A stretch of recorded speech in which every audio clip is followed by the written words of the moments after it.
Over the years, Horizon Health has remained committed to developing stronger and healthier communities. As we reflect on the past 50 years, it quickly becomes apparent that we've touched the lives of not only our patients, but also our employees in the most positive ways. Through all the good times and the challenges we've faced over the years, we stand proud of our organization as it continues to thrive in a new age of healthcare. Celebrating 50 years strong means reflecting on our rich history, which began in 1958.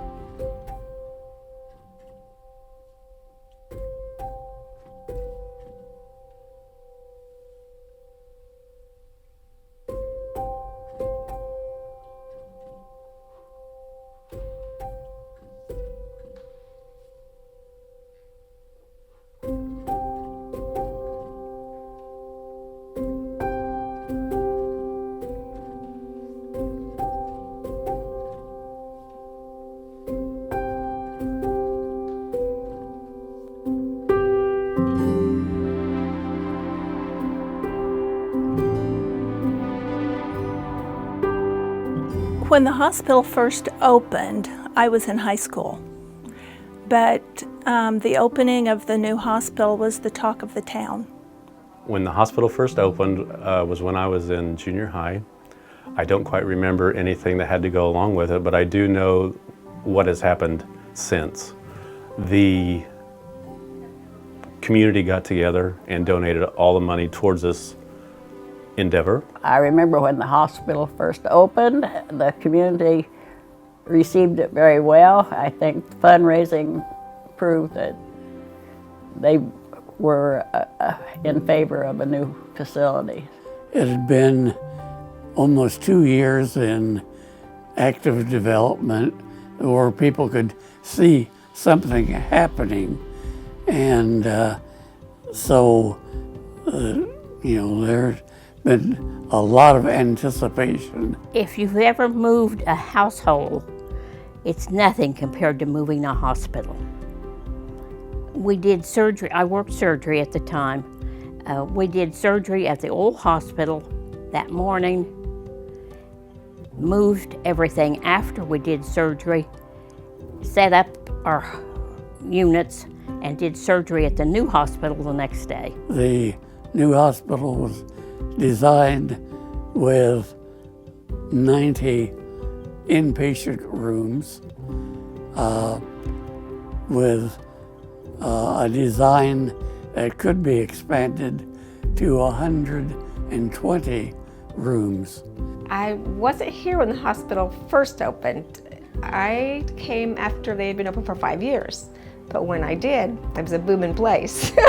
We had patients sometimes just in every room, and we had 2 beds in each room. It wasn't just one room back then, and some patients even came with their bags to stay.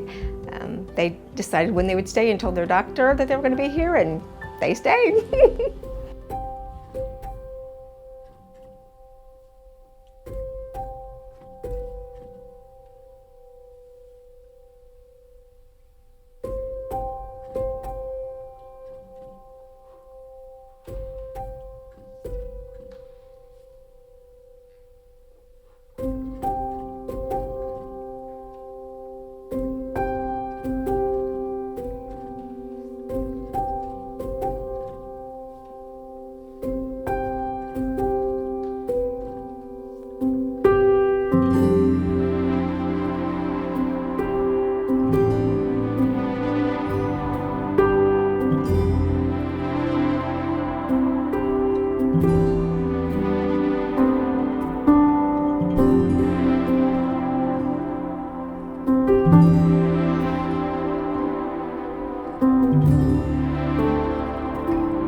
I have many memories of working here, obviously. Some of them I can't really talk about just because it's probably not something everyone needs to know. But I guess the memories are many. Specifics, it's hard to say. Again, it was the feeling that we were doing the right thing at this facility for our community and our patients, and so that was always something that was, to me, very important. We were jokesters. We were more so than today, because I think it was the latitude was there to do that. Now, you know, it's a little more of a professional type setting, just because. But yeah, it was. As you can tell, I enjoyed the old days a lot. I did. It's really just all about friendships, because while I was raised in East Alton, Illinois, and then came here after 8 years of training in Chicago, Paris is home. And I think my favorite memory was we had a preemie born that weighed nothing practically, and we had two pediatricians at the time, and they saved that baby. Instead of transporting, they saved that baby, and that was one of my favorite memories of. The ambulance phone rang. I answered it. This man said, "My wife is sick. I need the ambulance to come and pick her up.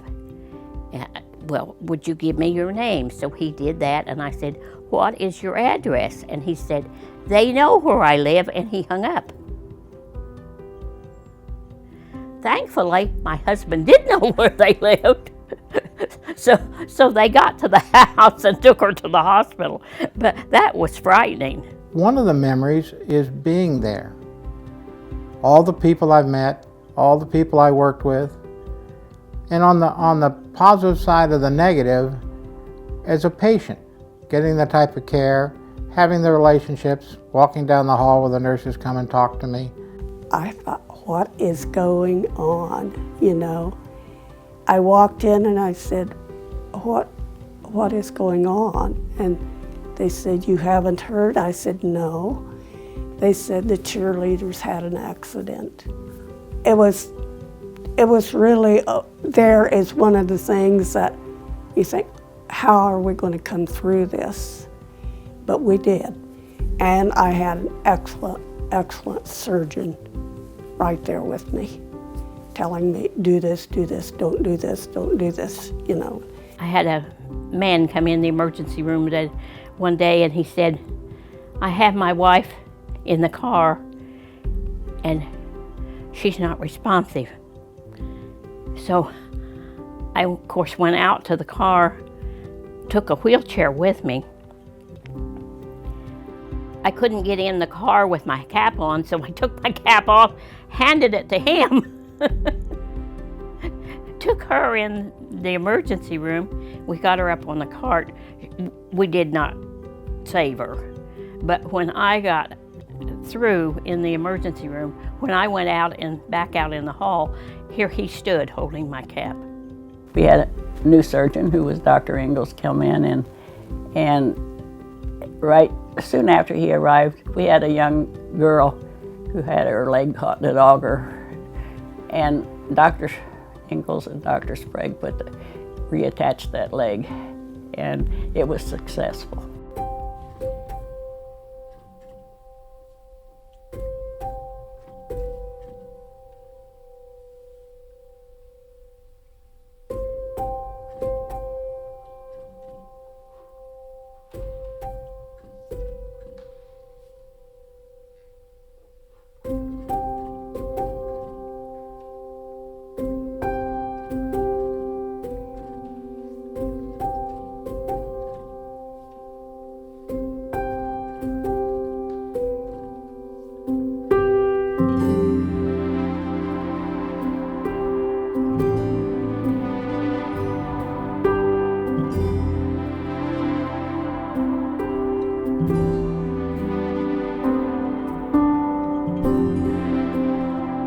Healthcare has changed dramatically over the years.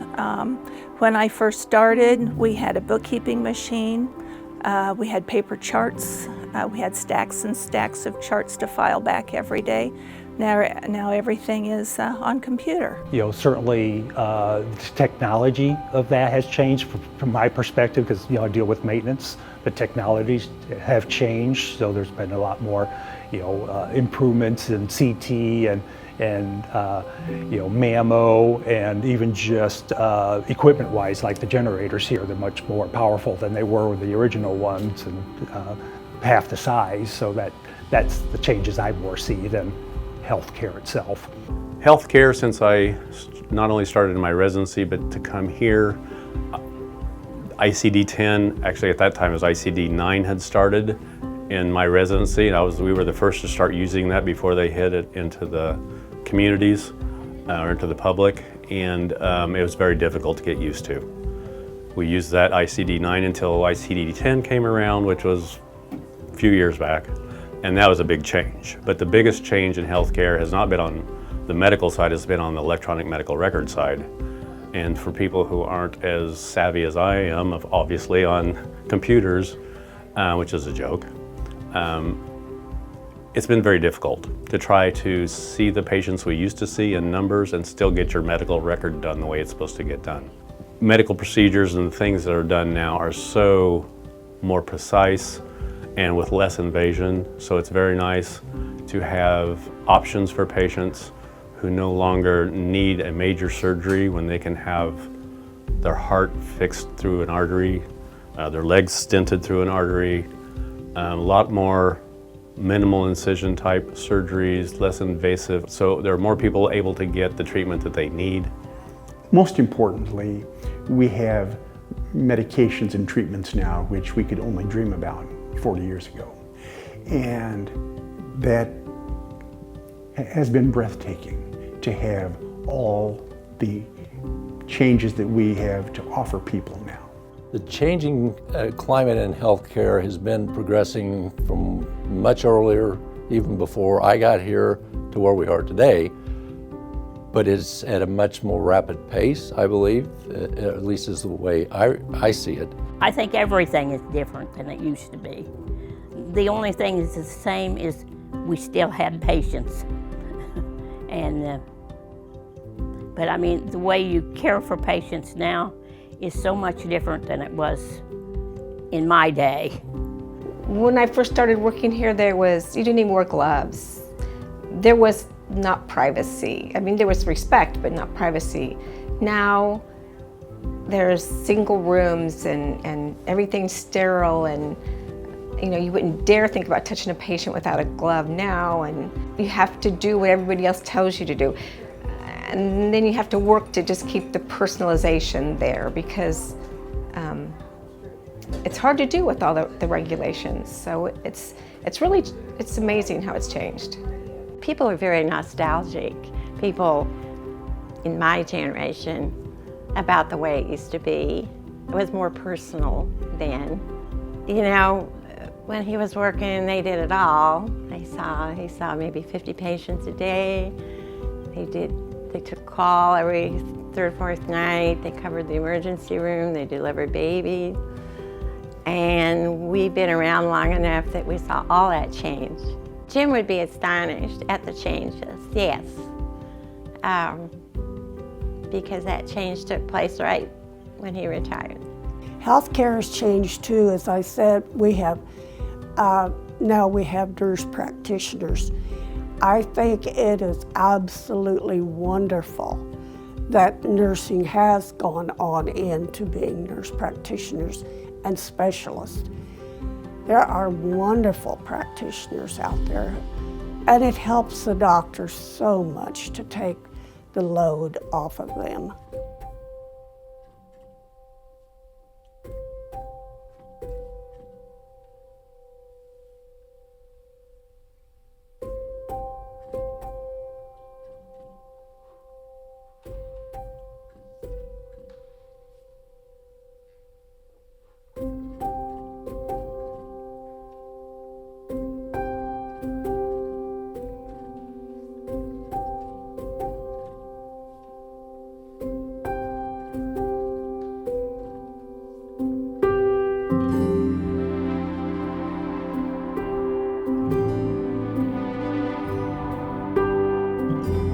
I'm very confident in Horizon Health future.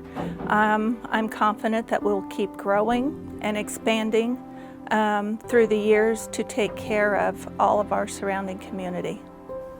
Well, I see the future of Horizon Health just being a nice steady increase. We see that over the last couple of years and all the building projects we had, that we just continue to grow.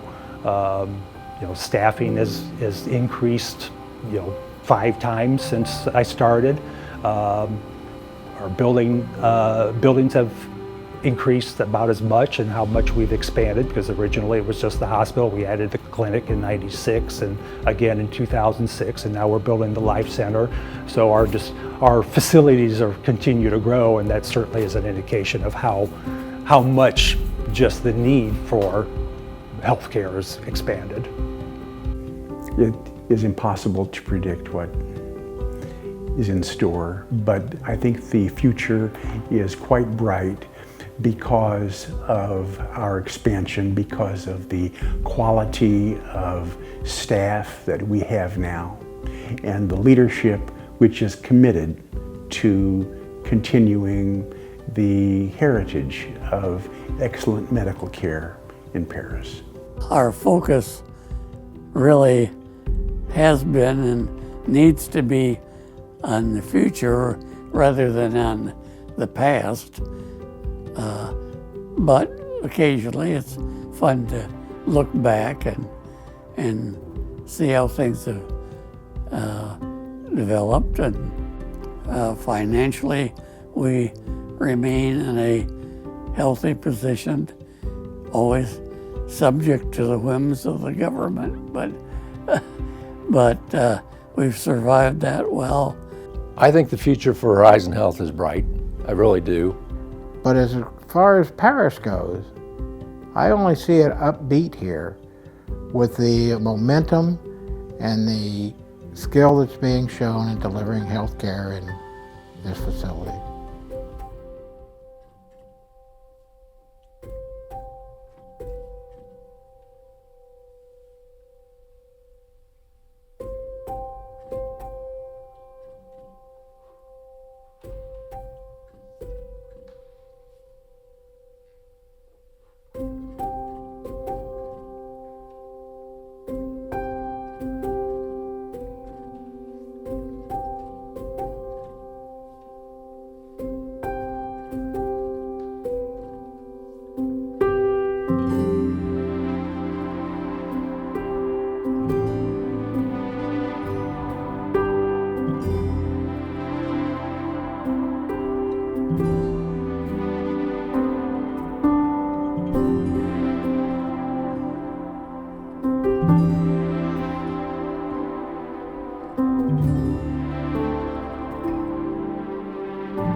So I interviewed in Mendota, Illinois, Galesburg, Pekin, Jacksonville, but Paris.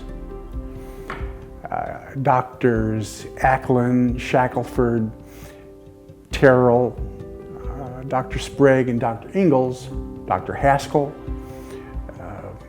throughout all that Paris had to offer, and it wasn't even close. Paris really stood out because of the medical community. And it was obvious at a glance that there had been a history of great medicine and surgery in Paris.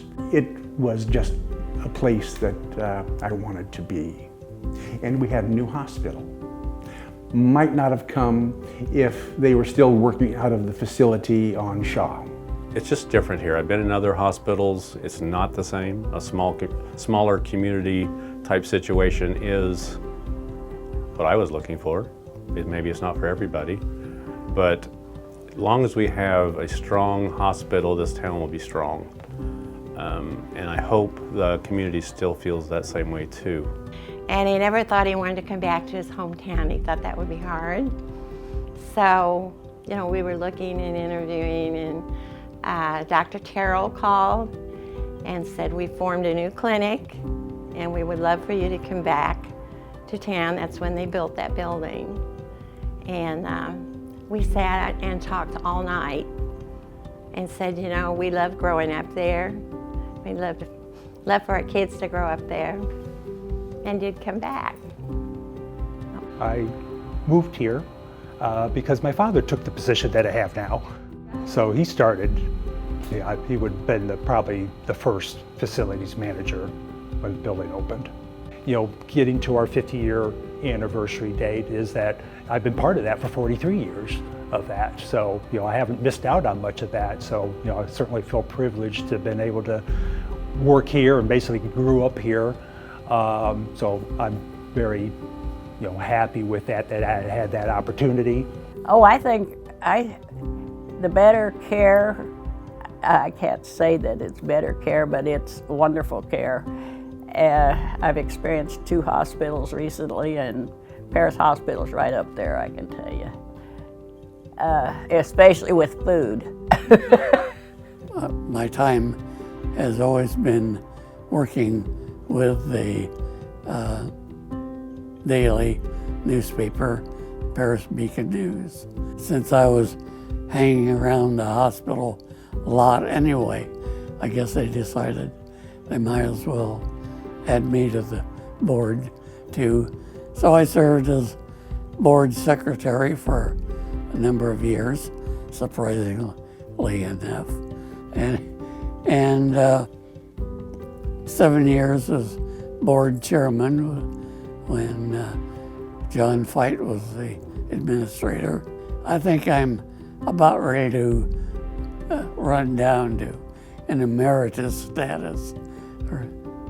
Wow, Ned, I never thought I'd hear you say that. Well, you got to be practical about these things.